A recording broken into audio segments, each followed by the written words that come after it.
You high performers don't rise by luck, they rise by structure. Luck might spark a moment, but structure sustains momentum. In the battlefield of life, it's not the talented who survive, it's the disciplined. It's not about chaos, it's about calibration. Every high performer you admire, from CEOs to elite athletes, you didn't stumble into greatness, they architected it.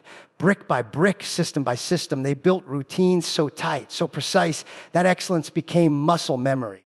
Structure is the framework that holds success when motivation collapses, because motivation always fades. But structure is what makes you show up when your feelings don't with you. Success doesn't show up in grand gestures. It's found in the hours the world doesn't see. It's in the alarms that ring before sunrise, in the notebooks filled with self-audits. In the calendars blocked off for growth instead of gossip. High performers understand that willpower is weak and unreliable, so they don't depend on it.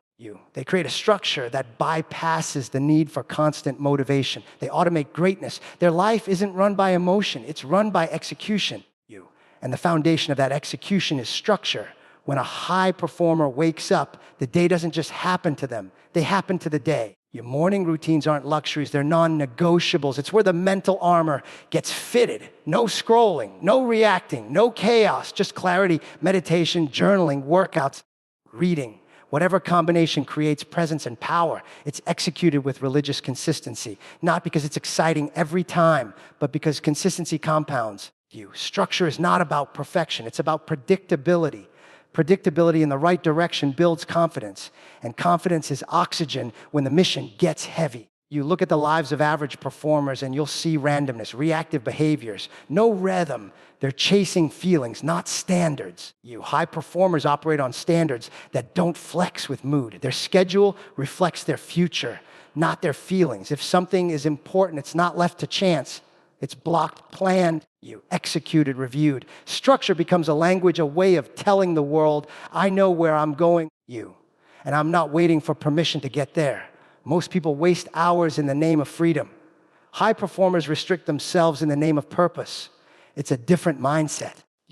They aren't trying to do more. They're trying to do what matters better. They don't try to control everything. They control what they must, so the uncontrollable doesn't derail them. Chaos is a luxury they can't afford, so they build habits and guardrails that turn them into machines under pressure. The question isn't, do I feel like it? The question is it part of the system? If it is, it gets done, period. And structure doesn't stop at routines. It touches every part of their life, from who they associate with to how they manage time, to how they speak to themselves. There's alignment in their thoughts, actions, and goals. There's intentionality in their conversations. They protect their focus like it's fuel, because it is. They say no more than they say yes. They don't seek popularity. They seek precision. And in that discipline, they earn power. Not the fake kind that comes from noise, but the real kind that comes from mastering their mind. When things fall apart, the structured don't panic, they execute. When emotions rise, the structured return to systems. When the storm hits, the structured hold the line because they've trained for it. Their life is a drill. Their mindset is forged. And their results are not surprises, they're symptoms of structure. Success is boring. It's found in ruthless repetition of simple tasks.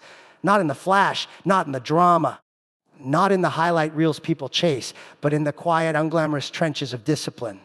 The world sells the illusion that greatness is a moment, a viral spark, a breakthrough. But the truth is colder and far less romantic. Greatness is a grind. It's the result of small, simple, often invisible actions done with unwavering consistency when no one's watching you. When no applause comes, when the mind screams to quit, and yet the work still gets done. The ones at the top, they aren't addicted to excitement. They're addicted to mastery. And mastery lives in monotony. It lives in showing up to the same reps, the same drills, the same rituals, again and again with precision and presence. There's no magic in it, but there's power. You brush your teeth every day, not because it's thrilling, but because the cost of not doing it builds rot. High performers apply that same principle to everything. Fitness, mindset, relationships, business. They understand that skipping the basics one day turns into two.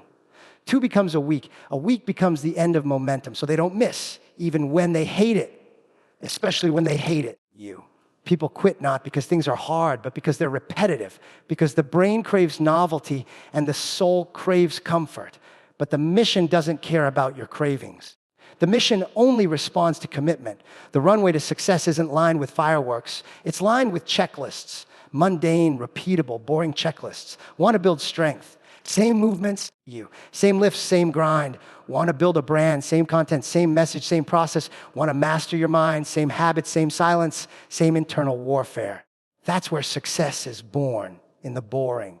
And only those willing to embrace the boredom become dangerous. The undisciplined romanticize motivation. High performers worship structure and repetition. They don't need to feel excited to execute. They've trained themselves to honor routine over mood. That's why they win. While others wait for the right vibe or the perfect energy, the disciplines simply show up and clock in over and over and over again. The boring stuff becomes sacred. A checklist becomes a contract. A small task becomes a commitment to who they're becoming, you. They don't rise by doing things once with intensity. They rise by doing things daily with intention. It's in the boring that resilience is born. It's in the boring that trust is built. When you show up to your work, your goals, your values, even when it's inconvenient, you're casting a vote for your future. You're building a legacy through repetition.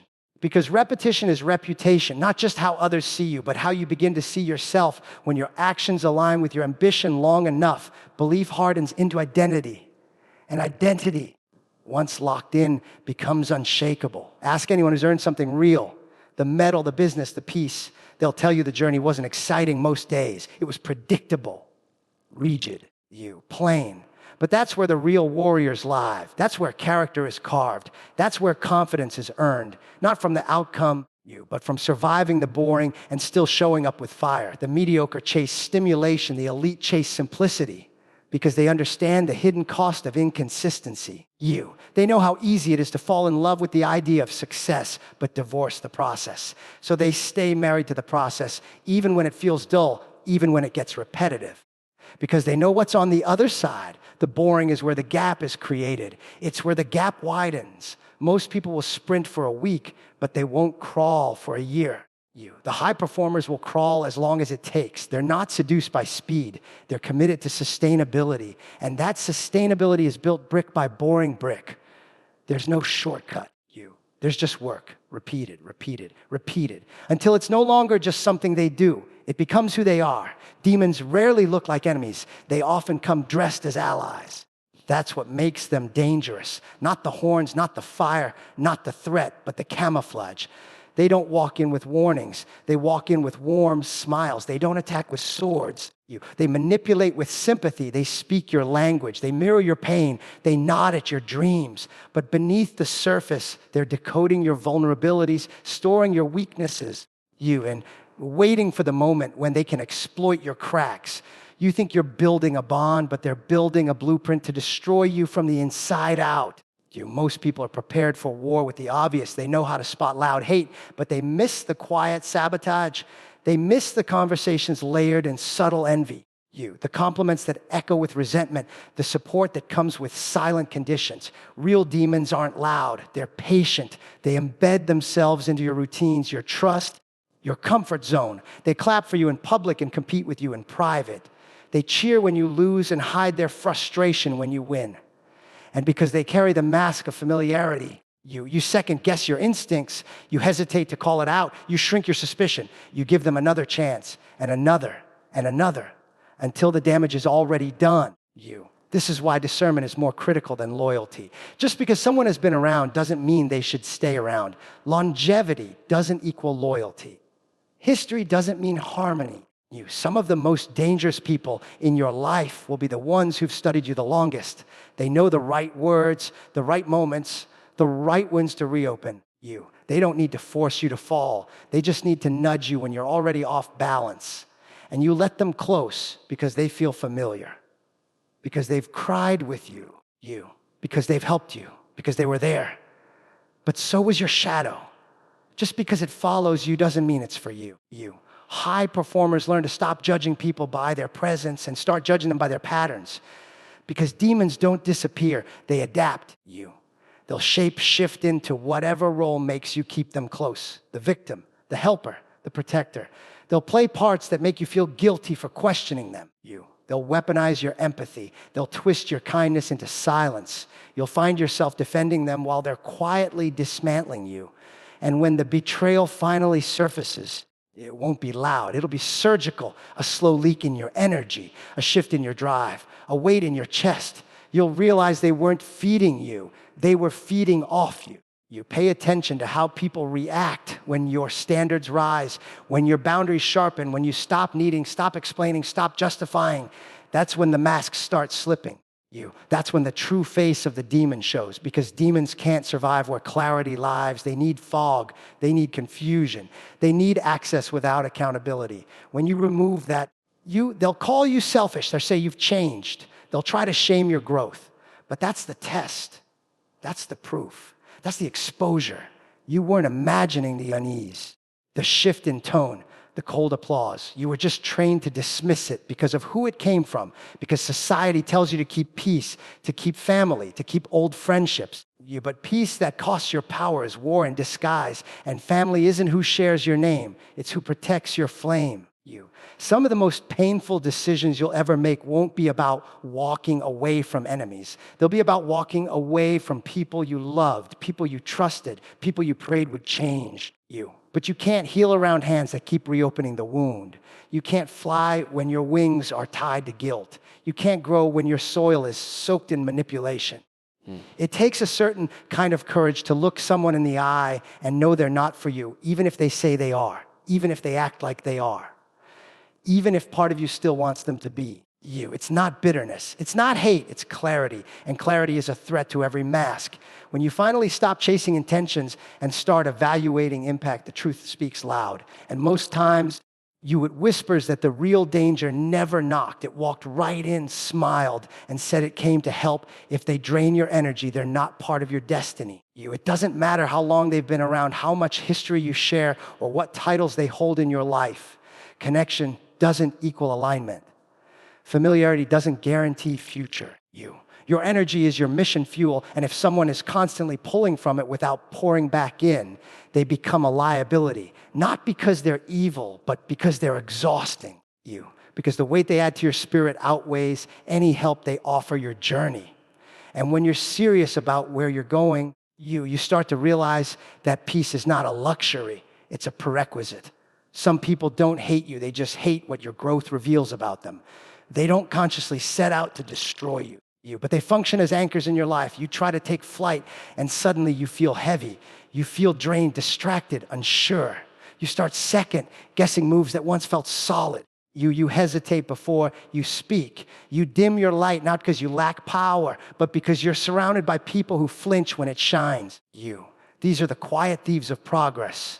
The ones who never tell you to stop, but always slow you down. And over time, that delay adds up. That drain becomes a pattern, and that pattern becomes a cage. Energy is data. When you leave a conversation feeling lighter, that's direction. When you walk away from someone and feel heavier, that's a warning. We've been trained to ignore it, to explain it away, to call it loyalty, to call it love. But real love doesn't leave you depleted. Real loyalty doesn't feel like emotional labor. The people meant for your future will energize your presence. They will sharpen your mind, challenge your excuses, and pour fuel on your fire, not smother it with drama, insecurity, or passive control. And yet so many of us hold on to energy leeches because we're afraid of the silence that follows disconnection. But silence is clarity, and clarity is how you level up. Some people only love the version of you that plays small, the one that's accessible, apologetic, available on demand. The moment you get focused, start protecting your time, raise your standards, or say no without guilt, they shift. They make you feel like you're the problem, that you've changed, and they're right. You did change. You evolved. And your evolution makes them uncomfortable, not because it's wrong, but because it exposes everything in them that refuses to grow. If you continue to tolerate their energy out of obligation, you betray your own trajectory. You lose alignment. You slow your momentum. You abandon your mission to manage their emotions. The strongest boundaries are built after the deepest drains. You start noticing who interrupts your peace the most, who always needs saving, who never celebrates your wins unless they're the center of it, who brings chaos into every space, disguising it as urgency. And you learn sometimes the people draining you aren't even doing it maliciously. They're just lost, undisciplined, unhealed. But if they're not willing to do the work to change, you can't keep bleeding to bandage their brokenness. You can love people and still outgrow them. You can pray for people and still walk away from them. Because at the end of the day, your future depends on your focus, and your focus depends on your energy. Energy doesn't lie. It shows up before the word. It shows up after the words, or it lingers. It whispers. And if you ignore it long enough, it screams. If you keep holding space for people who drain you, you'll look up one day and realize your potential is still a blueprint. Your goals are still concepts. Your confidence is still conditional. All because you kept trying to carry people who were never meant to go where you're going. Your energy is sacred. It's your signal. It's your strength. If someone consistently leaves you tired, doubtful, or anxious, it's not your responsibility to fix them. It's your responsibility to protect your path. Because destiny isn't just about what you do. It's about what you refuse to carry while you do it. The loudest voice in the room is often the most insecure. Volume doesn't equal value, and noise doesn't equal knowledge. Insecurity loves a microphone because it hates silence. It fears what silence might reveal. So it fills the air with bravado, with declarations, with dominance masked as confidence. But real strength doesn't need to announce itself. It moves quietly, intentionally, with a presence that speaks long before any words do. Insecure people overcompensate. They try to take up more space than necessary because deep down they feel like they don't belong in the space at all. They confuse control with leadership and attention with respect. True confidence is comfortable and quiet. It doesn't need to be seen to feel worthy. It doesn't rush to prove or perform. It listens more than it speaks. It waits before it reacts. It observes before it moves. And when it speaks, it doesn't demand attention. It commands it. Because there's weight behind its words. There's depth, there's alignment. Loud voices often crumble under pressure. They rely on chaos. They thrive in shallow environments where noise can cover the lack of substance. But when pressure hits you, when real challenges show up, when there's no one left to impress, the volume fades and the truth rises. You'll find these loud voices in every circle, the ones who dominate meetings, but contribute little when it's time to execute. The ones who interrupt, correct, compete not out of insight, but out of insecurity. They measure their worth by how much space they can occupy, not by how much impact they actually make. And if you're not careful, you'll mistake their confidence for competence. You'll assume their certainty means they're right.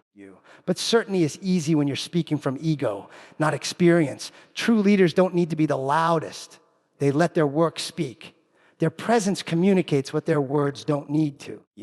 Insecurity yells because it's afraid no one's listening. It's afraid of being invisible. So it overcompensates with performance, with arrogance, with constant validation seeking.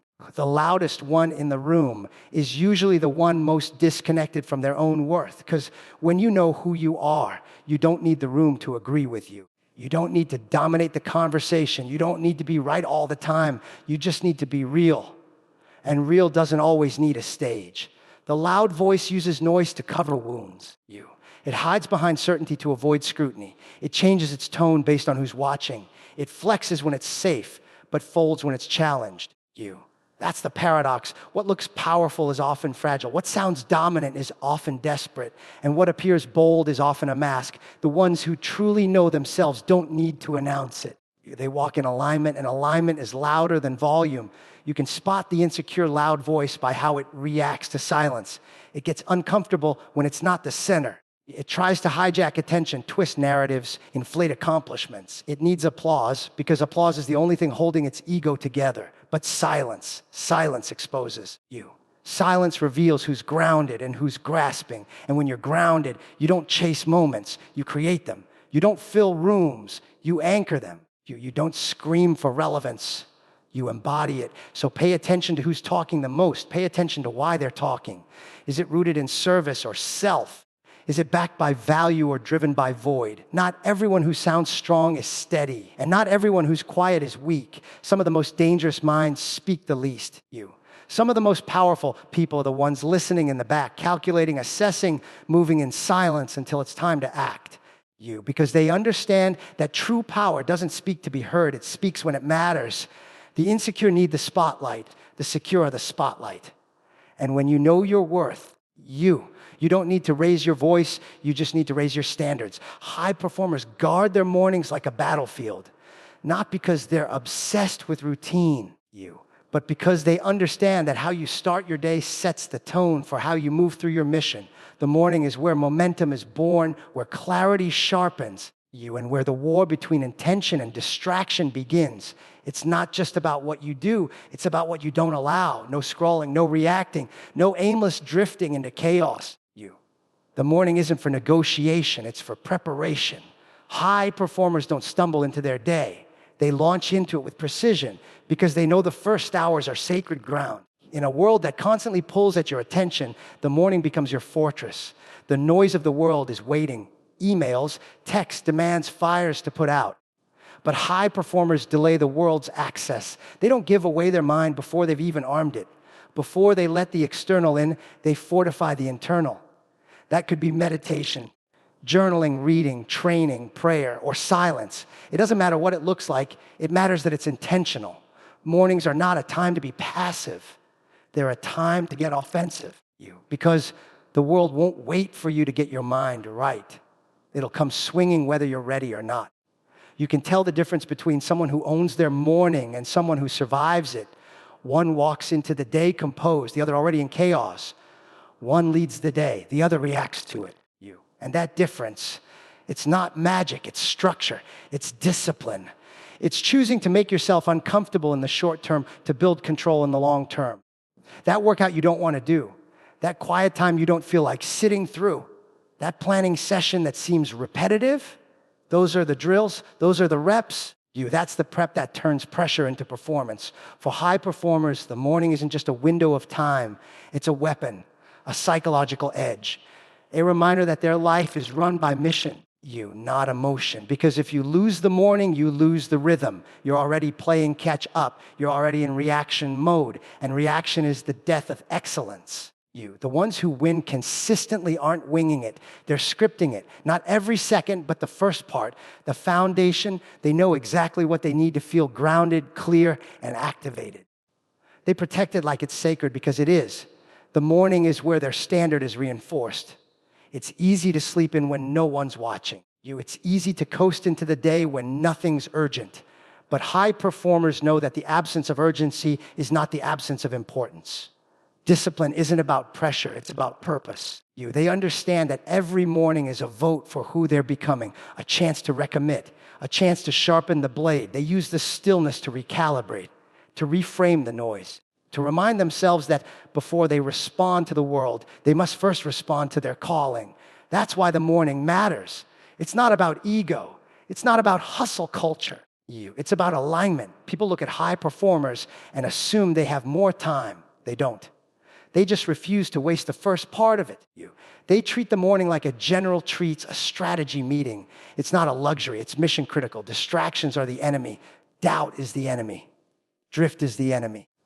And the morning is where those enemies get intercepted. It's the time where the map is drawn, the mindset is solidified, and the armor is put on. You can't go into battle without your gear. You can't lead a team, a family, or a company if you're starting from chaos. The world doesn't care if you're tired. The mission doesn't care if you're not motivated.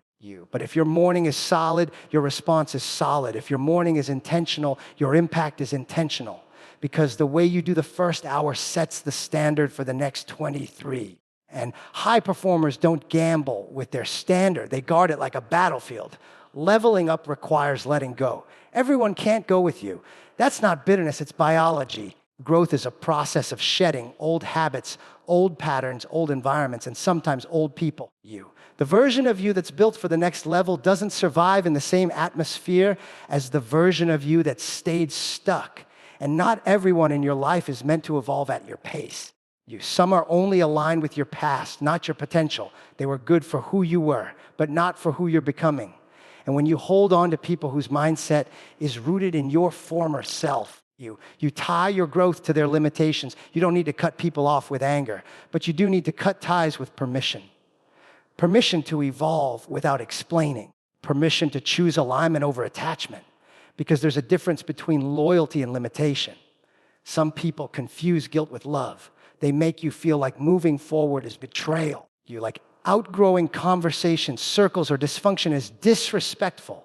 But there's nothing noble about shrinking your vision to make others feel comfortable in their stagnation. There's nothing loyal about self-abandonment. Growth is not betrayal, it's responsibility. And part of that responsibility is learning how to separate connection from compatibility. You'll find that when you begin to grow with intention, when your standards rise, your schedule tightens, your voice strengthens, the circle starts thinning. Conversations start feeling different. Certain relationships start feeling heavier. Some people start pulling back, not because you've wronged them, but because your evolution exposes their complacency to you. They don't dislike you. They dislike what your movement reflects about their own stillness. They see your clarity and it reminds them of their confusion. They see your progress and it reminds them of their procrastination. And instead of choosing to elevate, they choose to criticize. Instead of celebrating your growth, they question your motives. Not because they're bad people, but because they're not ready. And your growth threatens the illusion they've built around themselves. Everyone wants the result, but not everyone wants the responsibility that comes with leveling up. The truth is, new levels bring new requirements, more discipline, more focus, more intentionality, more uncomfortable conversations, fewer distractions. And not everyone is willing to make those shifts. So when you start living differently, waking up earlier, protecting your peace, pursuing uncomfortable goals, it confronts the people around you. It disrupts the rhythm of the relationship. And suddenly, the jokes about your ambition aren't so funny. The sarcasm cuts a little deeper. The energy changes because deep down, they know the gap is growing. And they also know they're not doing the work to close it. Letting go doesn't mean you don't care. It means you care enough about your future to stop entertaining what endangers it. You can love people from a distance. You can honor what they were without dragging them into what they're not prepared for. Trying to carry everyone will kill your calling. Not out of malice, but out of weight. The emotional weight of dragging someone who doesn't want to walk. The mental weight of justifying your vision to people who were never meant to understand it. The spiritual weight of staying tethered to low-frequency environments while trying to fly. Growth requires elevation, and elevation demands separation. You don't owe explanations to people committed to misunderstanding you. You don't need validation from people who haven't earned access to your new mindset. What you need is clarity. And clarity will always show you that every level has a cost. That cost might be comfort. It might be approval. It might be long-time friendships. But it will always be worth it. Because the people who are truly aligned with your purpose won't fight your growth. They'll feed it. They'll rise with you. They'll sharpen you. They'll challenge you to keep going, not guilt you into staying behind. And the ones who don't, let them go. Let them stay where they are, not with resentment, but with reverence. Because not everyone is meant to climb you. Some people were only meant to walk with you to the base of the mountain. You honor their role, but you don't sacrifice the summit for sentiment. Your loyalty without accountability is just emotional blackmail. It's not love, it's control. It's not support, it's silence disguised as solidarity. In any relationship, personal, professional, or even within family, when loyalty is demanded without the presence of truth, it's not connection, it's coercion. Loyalty becomes a weapon when it's used to silence criticism, to shut down honesty, to excuse toxic behavior, or to pressure someone into tolerating what should never be tolerated. Real loyalty doesn't fear accountability, it thrives in it. Because real loyalty wants growth. Not just comfort. It wants correction, not just compliance. It wants truth, not just a cheer squad. The moment you're expected to choose between your voice and your value in someone's life, you're being emotionally blackmailed. The moment someone defines loyalty as agreeing with everything they do, defending every wrong move, ignoring every red flag, they don't want loyalty. They want submission, and submission isn't love. It's fear. It's manipulation cloaked in history, guilt, or obligation. People will remind you how long they've known you, how much they've done for you, how they were there when no one else was, but that history becomes irrelevant when it's being used to secure silence. If your presence in someone's life depends on your ability to avoid holding them accountable, then your presence is not valued. It's being leveraged. You can tell the strength of a bond by how much truth it can hold. Weak relationships collapse under confrontation. Strong ones are refined by it.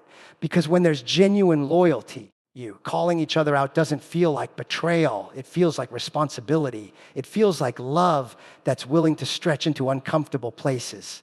It feels like protection that values the soul over the ego.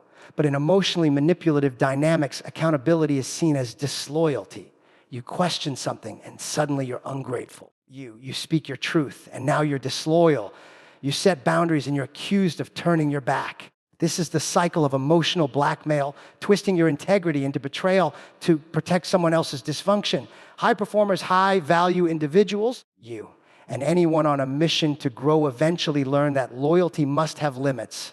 Not because they're heartless, but because they're committed to truth. You. They understand that the people around them can either be mirrors or masks. Mirrors reflect truth even when it stings. Masks hide dysfunction and call it love. When loyalty is real, it's grounded in truth. It's not afraid of tough conversations. It's not afraid of growth. It doesn't punish people for evolving. It doesn't demand silence when damage is being done. But when loyalty is fake, it's rooted in fear. It thrives on control. It demands emotional servitude in the name of keeping the peace. But peace without honesty is just prolonged dysfunction. The most dangerous people in your life are often the who weaponize your heart. The ones who say, if you loved me, you wouldn't correct me.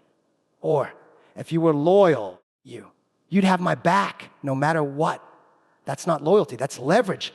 And if you let it continue, you'll become a hostage to history. You'll stay in relationships where growth is suffocated and authenticity is punished. You'll keep watering dead things just because they were once alive. You'll betray yourself in the name of being ride or die, not realizing you're the only one riding while they're dragging you through the mud. The truth is, not everyone deserves your loyalty. Loyalty is earned, maintained, and reciprocated. It's not a lifelong contract signed under pressure or emotion. It's a mutual agreement that says, I'll show up for you, and I'll tell you the truth even when it's hard. If that agreement is broken, if accountability becomes a threat to the relationship, then what you have is not loyalty, it's manipulation. And no mission can survive that kind of energy. Not a marriage, not a friendship, not a business, not a family dynamic. Because unaccountable loyalty breeds rot. It destroys cultures. It keeps generational patterns on repeat. It protects dysfunction in the name of love. Accountability isn't betrayal. It's the highest form of respect. It says, I care enough about you not to let you stay broken. It says, I value us enough to risk discomfort for the sake of truth. And if that's not welcomed, if your honesty is always met with punishment, then you're not in a loyal relationship. You're in a one-sided transaction. Loyalty without accountability isn't strength, it's surrender. And eventually, it'll cost you your peace, your purpose, and your power.